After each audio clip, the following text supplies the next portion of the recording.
We talk a lot about the American immigrant story, right? But it's this huge, almost mythical idea. So, how do you make something that big feel, well, real? How do you actually connect with the lives, the courage, the struggles of people who came here generations ago with pretty much nothing but hope? Well, what if a building could talk? Seriously, what if its walls could whisper the stories of every single person who lived and worked and dreamed inside? On the Lower East Side of New York, there are a couple of buildings that do exactly that. They don't just stand there, they speak.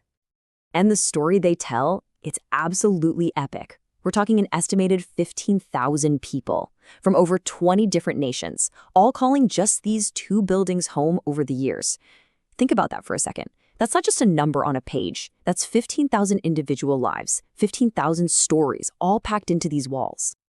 Of course, we're talking about the Lower East Side Tenement Museum. It's a National Historic Site, but forget everything you think you know about a typical museum, with stuff locked away behind glass.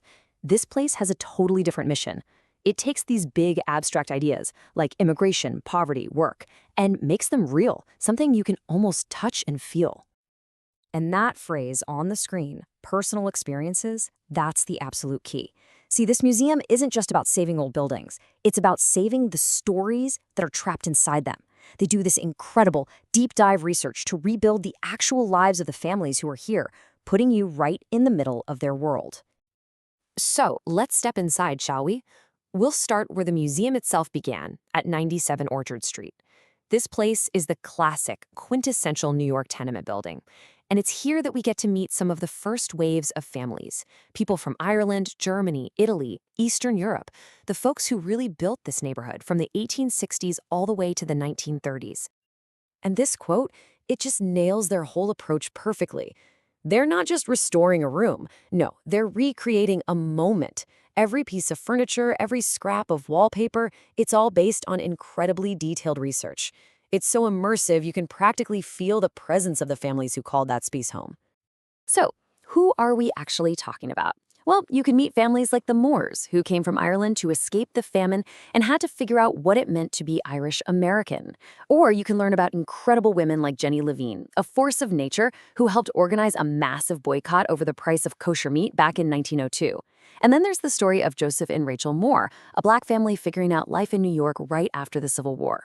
Each tour, a totally different story of struggle, but also of amazing resilience. But here's the thing, the story of immigration didn't just stop in the 1930s, right? So the museum made this really important move to expand the narrative. Let's head next door to 103 Orchard Street and see how the story continues, right into the 20th century. Okay, so this comparison really lays it all out. 97 Orchard, that's your classic 19th century tenement story. But 103 Orchard, that pushes everything forward. Now we're hearing the stories of people who arrived after World War II. We're talking about Holocaust survivors, about Puerto Rican migrants, who, by the way, were already American citizens, and about Chinese families who completely re-energized the local garment industry.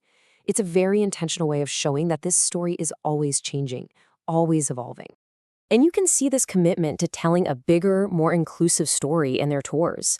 They'll explore the lives of Holocaust survivors right alongside Puerto Rican families, or they'll compare the world of a 19th century Jewish woman to a 20th century Chinese garment worker.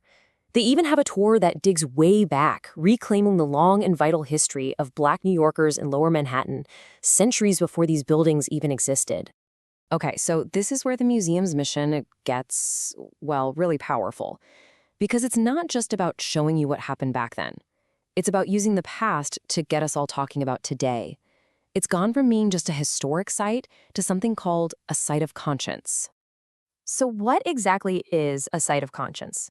Basically, it's a place that says, hey, we have a responsibility to connect our history to what's happening in the world right now. The goal isn't just to teach you dates and facts, it's to spark a conversation.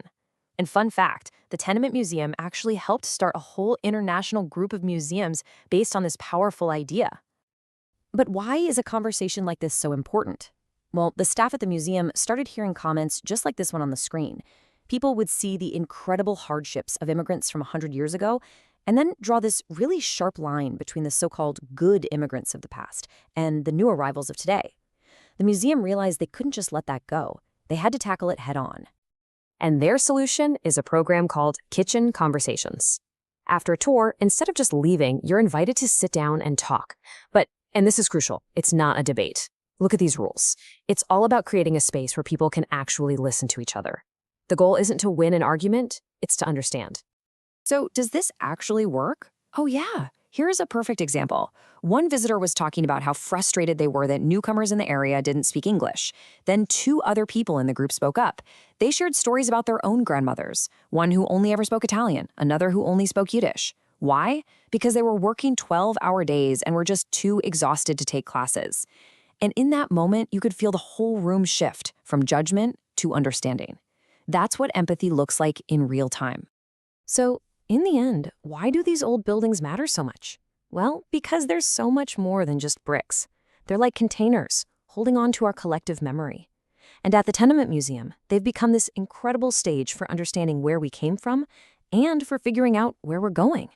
This quote from someone who took part in one of those conversations, it just says it all, doesn't it? The museum's success isn't about getting everyone to agree. It's about getting people to think. It's about opening minds, not trying to change them. And that's really what the Tenement Museum leaves you with, this powerful idea that the stories of all these families, they're not really in the past. They're part of a story that's still being written every single day in all of our communities. It's a story that we are all a part of, which leaves us with a pretty big question, right? What chapter are we writing?